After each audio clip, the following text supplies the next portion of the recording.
دیکھیے بسم اللہ الرحمن الرحیم الحمد للہ رب العالمین اللہم صلی وسلم مبارک علی سیدنا و نبینا محمد وعلی آلہ واصحابہ اجمعین اما بعد باب اقسام القیاس قال الامام رحمہ اللہ قد ذکرت فی الملخص فی الجدل اقسام القیاس مشروحا وانا اعيد القول في مثل هذا ها هنا على ما يقتضيه هذا الكتاب ان شاء الله وبالله التوفيق فاقول ان القياس على ثلاثه اضرب قياس علة وقياس دلالة وقياس شبه.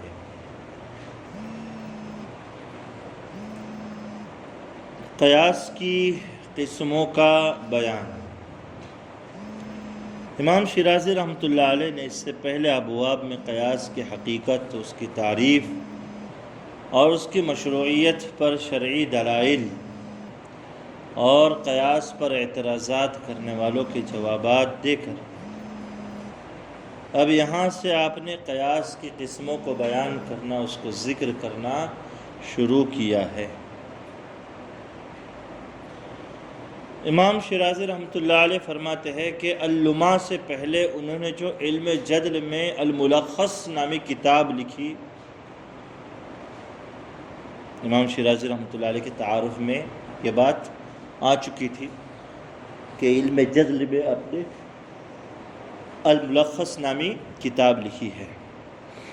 تو اس میں قیاس کی قسموں کو امام شیرازی فرماتے ہیں قد ذکرت فی الملخص فی الجدل اقسام القیاس مشروحا، کہ قیاس کی قسموں کو میں نے اس میں بہت ہی شرح و بسط کے ساتھ اور تفصیل کے ساتھ ذکر کر دیا. کس میں؟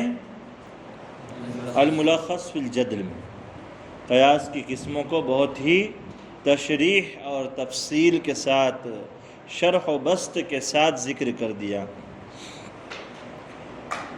اور اس کتاب کے شان قیاس کی قسموں کو ذکر کیا جائے گا، اس کا تذکرہ کیا جائے گا. اللمع اصول فقہ کی ایک مختصر اور جامع اصول کتاب ہے، لہذا اس میں اس کی مناسبت سے قیاس کی قسموں کو ذکر کیا جائے گا جو اس کتاب کے شان ہوگا اگر اللہ نے چاہا. وباللہ التوفیق، اور اللہ ہی کی توفیق سے اللہ ہی سے ہم توفیق مانگ رہے ہیں. فاقول، اور کہتے ہیں کہ امام شیرازی کہتے ہیں اللہ کی توفیق سے ہی میں کہہ رہا ہوں ان القیاس علی ثلاثۃ اضرب، کہ قیاس کی 3 قسمیں ہیں. کتنی قسمیں ہیں؟ 3 قسمیں. قیاس علت، قیاس دلالت اور قیاس شبہ. پہلی قسم ہے قیاس علت. تو قیاس علت کی تعریف دیکھیے. قیاس علت کی تعریف تقریباً وہی ہے جو عام قیاس کی ہے. قیاس علت کی تعریف تقریباً وہی ہے جو عام قیاس کی ہے. جیسے پیچھے قیاس کی عمومیت کے ساتھ ایک جامع تعریف آپ کو لکھائی گئی تھی، الحاق واقعۃ لا نص علی حکمها بواقعۃ ورد نص بحکمها فی الحکم الذی ورد به النص لاشتراک الواقعتین فی علت هذا الحکم. یہ جو قیاس کی تعریف آپ کو لکھائی گئی تھی جس میں قیاس کے ارکان 4 شامل ہیں، قیاس علت کی بھی یہی تعریف ہے. قیاس علت کسے کہتے ہیں؟ فَهُوَ أَنْ يُرَدَّ الْفَرْعُ إِلَى الْأَصْلِ بِالنُّكْتَةِ الَّتِي عُلِّقَ الْحُكْمُ عَلَيْهَا فِي الشَّرْعِ، کہ فرع کو اصل کی طرف لوٹانا اس علت کی بنیاد پر جس علت پر شریعت میں حکم کو وابستہ کیا گیا. یعنی شریعت میں حکم جس علت پر وابستہ ہوا ہے، جس علت کے ساتھ شریعت میں حکم آتا ہے،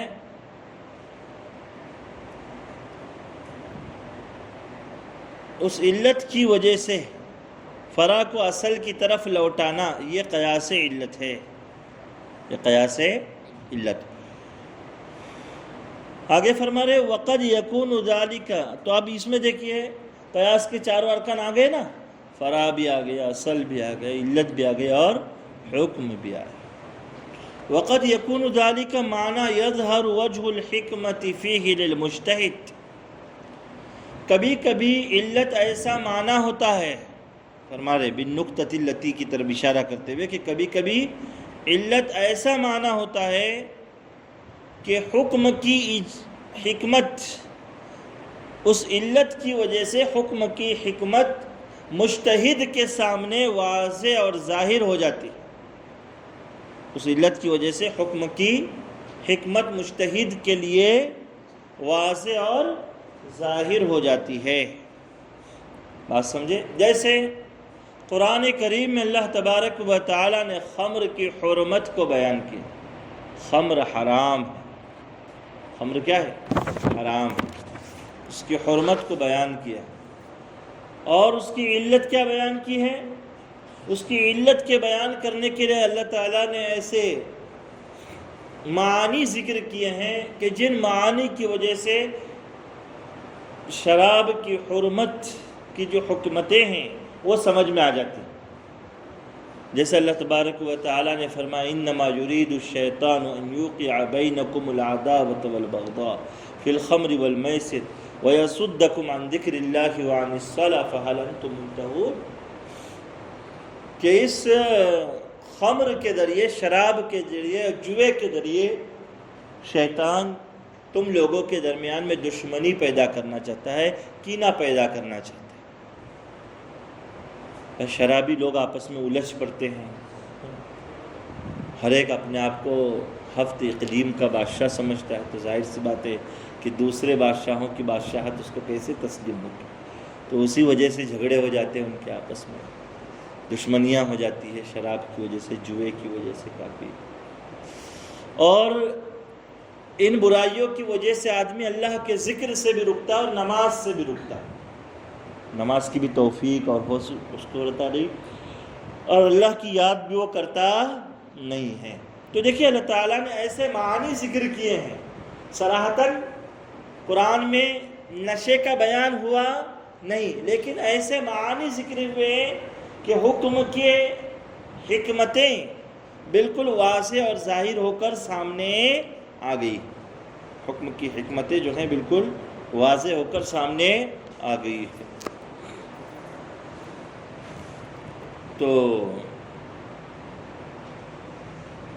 ایک تو یہ صورت ہے کہ قیاس علت کی اندر ایسے معانی ہوتے ہیں کہ حکم کی حکمت واضح ہو جاتی ہے، کالفساد الذی فی الخمر وما فیہا من الصد عن ذکر اللہ وعن الصلاۃ، جیسے شراب کی وجہ سے جو تباہیاں پیش آتی ہیں، اور اس میں یہ بھی خرابی ہے کہ آدمی اللہ کے ذکر سے بھی رکتا ہے اور نماز سے بھی رکتا ہے۔ بات سمجھے؟ وقد يكون معنى استأثر الله تعالى بوجه الحكمة فيه كالطعن في تحريم الربا والكيل، کبھی کبھی علت ایسا معنی ہوتی ہے کہ حکم کی حکمت اللہ تعالیٰ کے ساتھ ہی خاص ہوتی ہے۔ حکم کی حکمت کسے پتہ رہتی ہے؟ صرف اللہ تعالیٰ کو پتہ رہتی ہے، حکم کی حکمت اللہ تعالیٰ کے ساتھ ہی خاص ہوتی ہے، اللہ ہی کو پتہ ہے۔ جیسے حدیث پاک میں اللہ کے رسول صلی اللہ علیہ وسلم نے اشیاء ربویہ کو بیان کیا، الذهب بالذهب والفضة بالفضة والشعير بالشعير والحنطة بالحنطة والتمر بالتمر والملح بالملح إلا مثلا بمثل يدا بيد، بات سمجھو الی آخر، کما قال صلی اللہ علیہ وسلم کہ سونا سونے کے بدلے میں، چاندی چاندی کے بدلے میں، جو جو کے بدلے میں، گیہوں گیہوں کے بدلے میں، کھجور کھجور کے بدلے میں، اور نمک نمک کے بدلے میں اگر لین دین کرنا ہے تو ربوی لین دین حرام ہے۔ ربوی لین دین کیا ہے؟ حرام ہے، یعنی ایک طرف 1 سا کھجور اور دوسری طرف 1.5 سا کھجور، یہ لین دین کیا ہوگا؟ حرام۔